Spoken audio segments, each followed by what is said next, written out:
Hey everybody, Tony D with a hot take on self-defense. Everybody has the right to self-defense.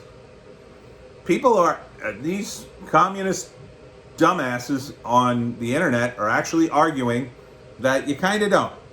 Really, the mob should decide whether or not you're a good person. You know, that crazy mob that burned down the Starbucks and beat the crap out of people. They beat an old man who was trying to put out a fire. His business was on fire during the Kenosha riots, and they beat him. I believe he went to the hospital. They burn down buildings. They run amok. Oh yeah, you should let them decide what happens to you, say some of the communists. This is the cuckoo world of collectivism. So Kyle Rittenhouse, I believe his name is the kid who, he's only 17.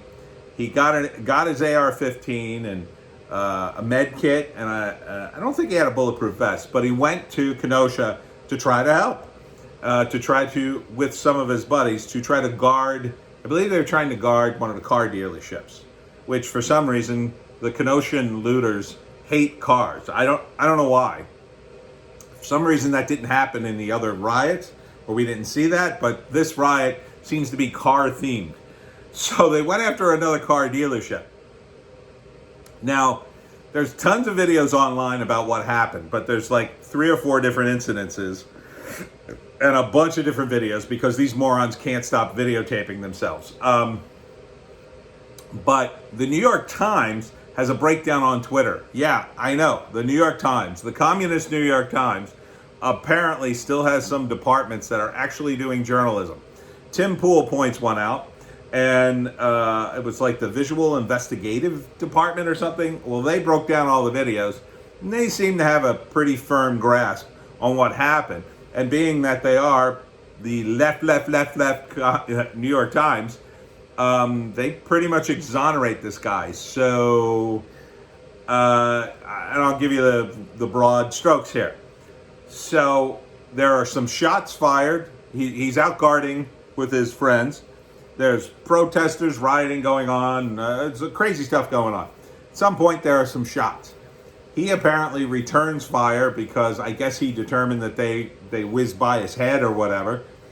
The first guy he kills he shoots him in the head. Now this guy was taunting him earlier, saying, "Shoot me, N-word." Oh, and did I mention he is white as the driven snow? Yes, because most of the members of Antifa are extremely white and are extremely crazy. This guy is the peak of crazy because he also is a convicted diddler. For those of you not familiar with that term, it's from It's Always Sunny in Philadelphia. Yeah, he's a diddler. He with little kids, and he's convicted. He's not accused of it. He's convicted. So he got shot in the head. Lights out. No Chris Hansen for him. I don't feel sorry for that guy because he's a diddler. Now, Kyle didn't know that, but Kyle was defending himself because apparently he got shot at, and apparently they were throwing stuff at him. Now, earlier there was a report that it was a Molotov cocktail. I'm seeing people report that that's not true, but there was stuff thrown at him. They're not sure what it was. It was like more of like a bag of something. Who knows? But the point is, he was attacked, and there were shots fired. Now, does that totally justify it? I think probably, but we'll see when the investigation unfolds. According to the breakdown, yeah, it sounds pretty justified. And the only real sticking point was that maybe because he's only 17, he may be breaking the law carrying a particular weapon. But Tim Pool found a loophole saying that there was an exception for the type of rifle he was carrying. So he may be okay on that score. He needs a good lawyer, so hopefully he'll get one, because I don't think he did anything wrong. And I think he was there to help. And unlike these protesters and unlike these cops who are hiding and the protesters who just want to destroy everything, I think he's perfectly justified in what he did. And I will shed no tears for that first guy whatsoever. Bye, Diddler. Second guy. Now this guy, this one's much clearer. He outright attacks him with a skateboard and tries to get his gun. Kyle gets knocked on the ground at first. The guy attacks him and shoots him right in the chest. Now he doesn't go down right away, but after a while he dies. And finally, the third guy actually had a gun. So he pulls out the gun. Kyle shoots him in the arm. Kyle's a good shot. I wouldn't mess with Kyle, communist. And Kyle tries to turn himself in. But the cops, they don't know what's going on. They kind of roll right past him. So I think, and he also showed up to this thing not only with a rifle, but with a first aid kit.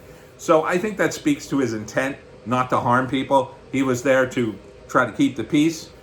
So hopefully he will be exonerated, probably get some sort of weapons charge or whatever. I don't want to see the guy's life ruined, certainly. The second guy he shot, by the way, and killed, is being called a hero, but apparently he has a record of domestic abuse. So, Diddler, domestic abuse, and I don't know about the guy who got shot in the arm, but he did have a gun and bring a gun to a protest. So these are the sorts of people. Oh, and they were all white, by the way. So, you know, people say, oh, Black Lives Matter, Black Lives Matter. That this guy was a white supremacist. He didn't shoot any black people. These were all white guys. Angry, criminal white guys, apparently. I don't know about the third guy. Third guy might not have had a record, but I think one of the sources I saw said that he had a violent past. I don't know if that means a record. So I think when calmer heads prevail, he'll probably get off or get some sort of slap on the wrist, maybe some weapons charge or something like that.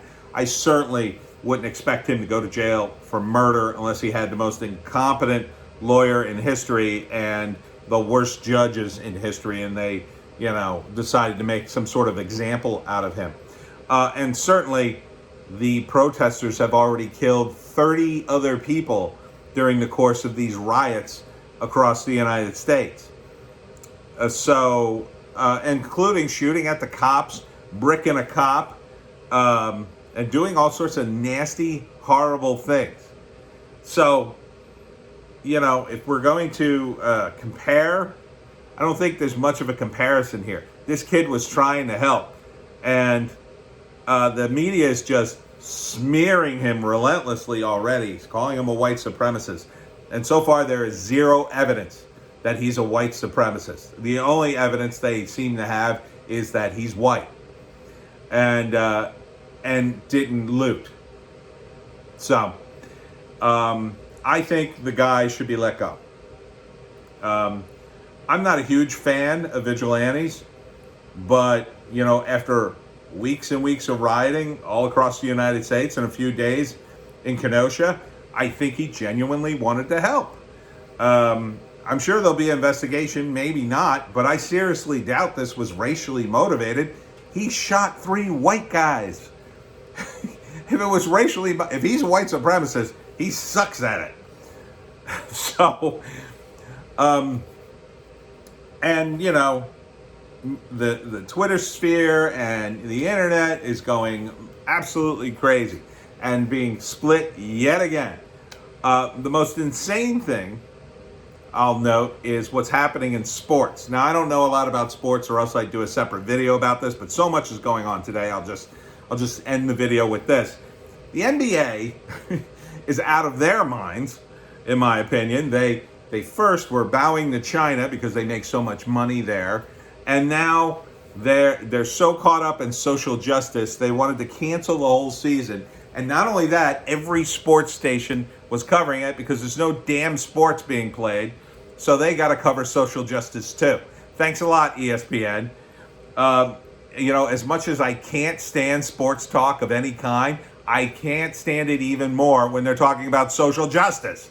And they don't know what they're talking about. First off, they're behind the curve on the whole Jacob Blake thing and this shooting because, of course, Most of the information I just gave you and gave you yesterday, they don't even know yet, because they go by the mainstream media. They just rip off the AP wire and, oh, let's talk about this.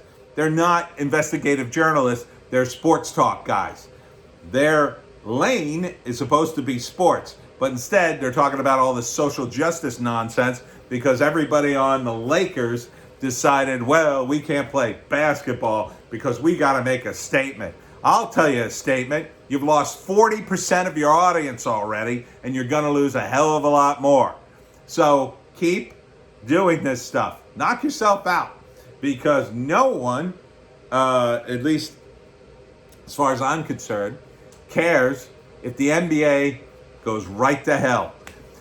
Disney already got the message. They're apparently, the rumor is, turning the boat around and firing all their woke employees. Ooh, that's going to be sweet. I might do a video about that. But the NBA, oh, they haven't learned their lesson yet. Well, maybe you will very soon, because hockey kept playing. Oh, but the NBA, well, you know, we're gonna do all this virtue signaling and social justice stuff. Okay, go right ahead, because I'd be more than happy to see less sports on television and on the internet, and basically in my way, blocking other stuff I want to see. I'd be more than happy to see the NBA be reduced to nothing. It is no skin off my nose. Who cares? A lot of sports fans care, and most of those guys are very American and patriotic. I don't think they're interested in a bunch of virtue signaling millionaires who are, in my view, are just only doing this because they think it's cool and it's gonna get them a lot of endorsements. Newsflash, that's over. It's over, Johnny. It's over.